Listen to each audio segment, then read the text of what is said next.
Assalamualaikum, salam Negeri Sembilan bersih mufakat sejahtera.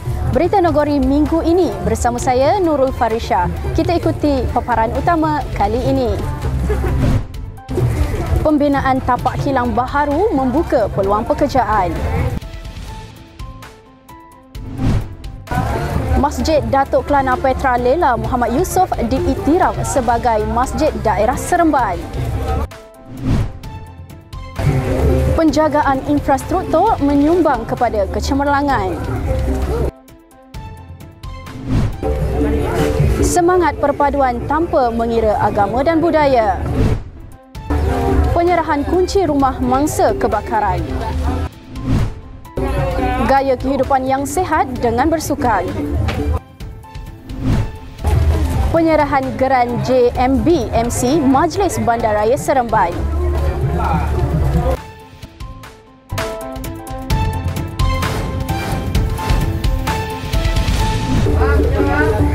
Sekalung penghargaan serta ribuan terima kasih diucapkan bagi pihak Samsung SDI Co Ltd kerana memilih Negeri Sembilan sebagai lokasi kilang baru Samsung SDIEM. Dengan pembinaan baharu kilang ini bakal menarik potensi pelabur yang boleh merancakkan lagi ekonomi di negeri ini. Pembinaan kilang baru ini dianggarkan berjumlah pelaburan sebanyak 6 bilion diharap akan mengukuhkan lagi tapak syarikat Samsung di Negeri Sembilan serta Malaysia dan juga bakal menjadi asas untuk pihak pelabur menghasilkan produk yang lebih kompleks malah menjadi perintis kepada industri sel bateri kendaraan elektrik EV di negara ini. Dalam pada itu, dengan pembinaan tapak kilang baharu di negeri ini dapat membuka peluang pekerjaan bagi para belia terutama yang menetap di Negeri Sembilan.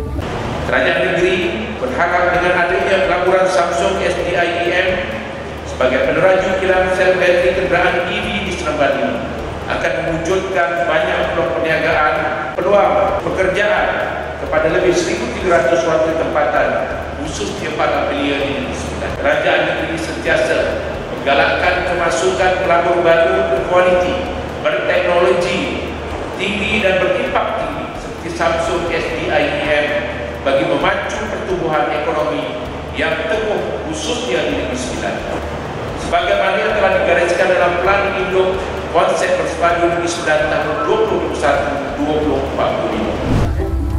Masjid merupakan tempat beribadah bagi umat Islam. Selain dari tempat untuk menunaikan solat, masjid juga dijadikan sebagai tempat menimba ilmu serta majlis-majlis keagamaan.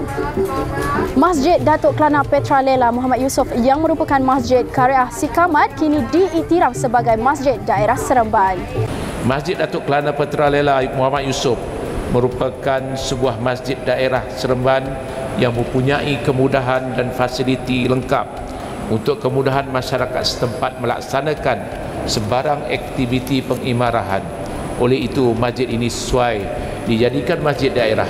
Kerajaan negeri berpandangan kedudukan masjid yang dikelilingi oleh sejumlah 40 buah taman serta kampung yang berada di sekelilingnya dan sejumlah 22 surau dalam karya masjid ini adalah amat sesuai ianya dinaik tarafkan sebagai Masjid Daerah Seremban.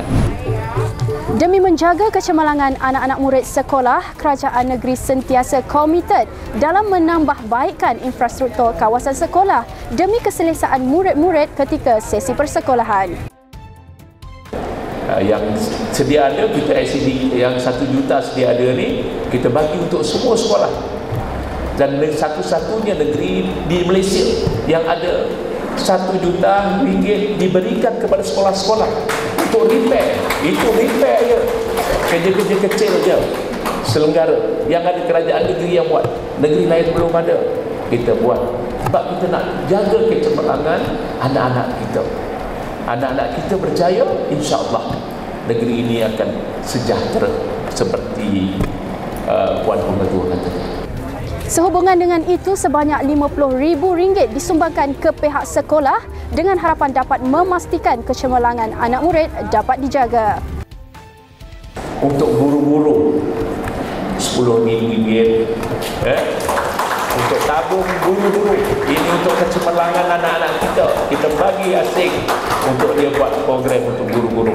RM10,000, RM20,000 untuk projek. Saya tadi cakap buat padang sepak takraw dengan longkang dekat depan kantin. RM20,000 saya masuk tabung BIT. Total RM50,000 untuk sekolah, untuk sekolah Kelana Petera. Jadi saya harap bahawa dengan pengumuman ini tahun depan lebih cemerlang. Jangan jemput saya kalau Rizal sebut, ya. Perpaduan di antara kaum merupakan salah satu kunci untuk mencapai kehidupan yang harmoni antara satu sama lain tanpa ambil kira agama dan budaya. Dalam usaha untuk mencapai matlamat ini, kerajaan negeri sentiasa berusaha dan mengambil kira dari segi pelbagai aspek untuk mengeratkan jurang sosial dan ekonomi.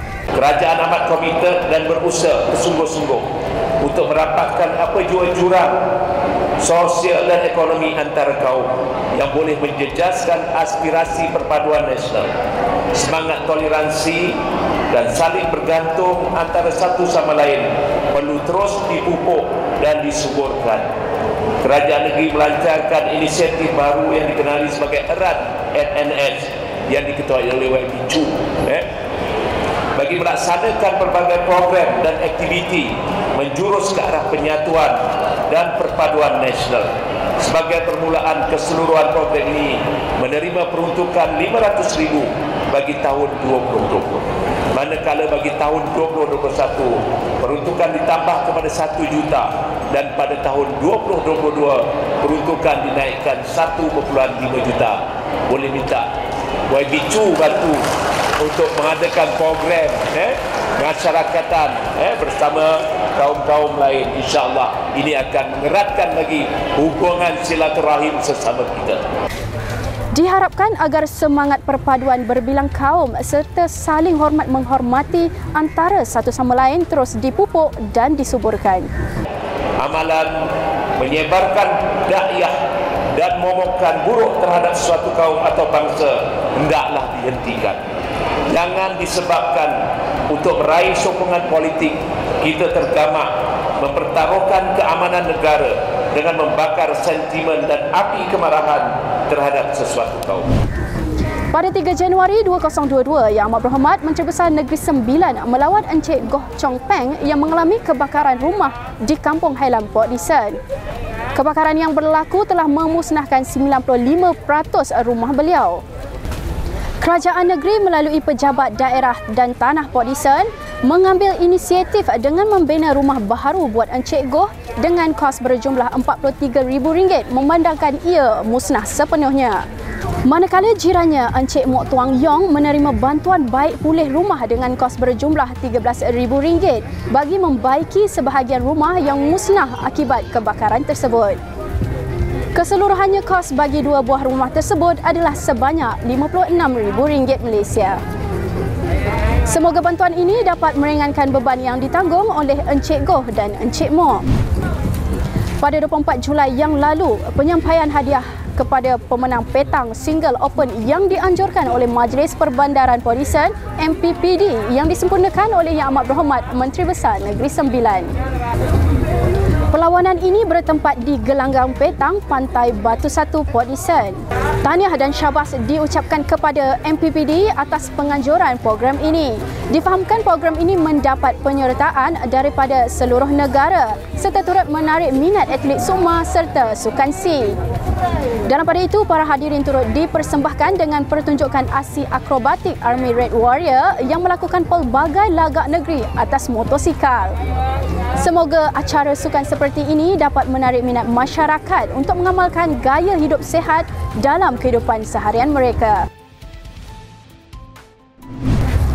Bagi membantu perumahan strata kos rendah di negeri ini, kerajaan negeri telah mewujudkan satu inisiatif baru dalam Beranjawan 2022 iaitu pemberian geran kepada Joint Management Body JMB Management Corporation MC. Pada tahun 2021, pihak MBS telah menerima peruntukan untuk kerja-kerja penambahbaikan kawasan di Rumah Pangsa Bukit Nibong dan juga Rumah Pangsa Raman Zaitun Indah. Bahawa sebanyak 1.41 juta inisiatif bantuan kewangan secara one-off telah disalurkan, dan ini bagi bajet tahun 2022 bagi geran itu mereka menjalankan aktiviti di kawasan masing-masing. Pada tahun 2021, Majlis Bandaraya Seremban sebagai agensi pelaksana telah menerima peruntukan di bahagian perumahan kerajaan negeri sebanyak RM578,500 bagi projek penyelenggaraan perumahan swasta Negeri Sembilan. Peruntukan ini bagi penggantian bumbung dan kerja berkaitan di Rumah Pangsa Taman Bukit Nibong dan juga Rumah Pangsa Taman Zaitun Indah Seremban. Manakala bagi tahun 2022 sebanyak RM350,000 iaitu bagi penyelenggaraan rumah swasta, mengecat, menurap jalan dan menukar pagar Taman Bukit Nibong Seremban serta kerja menggantikan keseluruhan. Manakala pada tahun 2022, peruntukan diterima oleh pihak MBS bagi kerja-kerja penambahbaikan di persekitaran Rumah Pangsa Taman Bukit Nibong serta kerja-kerja penggantian pagar yang telah rosak di Pasang Puri Kos Sederhana Rendah, Cempaka Puri. Diharapkan agar geran serta pembaikan yang dilaksanakan ini dapat memberikan keselesaan serta dimanfaatkan sebaiknya oleh masyarakat setempat. Kos Sederhana Rendah, Cempaka Puri, Blok F3, Fasa 3, Blok 10 nilai. Itu kita ganti dia punya pagar. Kerajaan negeri berharap penerima-penerima geran hari ini bersama-sama menghargai dan memanfaatkan secara optimum kesejahteraan penghuni di kediaman masing-masing. Berita ini dibawakan khas oleh Nogori Kita TV, #Negeri Sembilan Harmoni, wadah informasi anda. Assalamualaikum, jumpa lagi.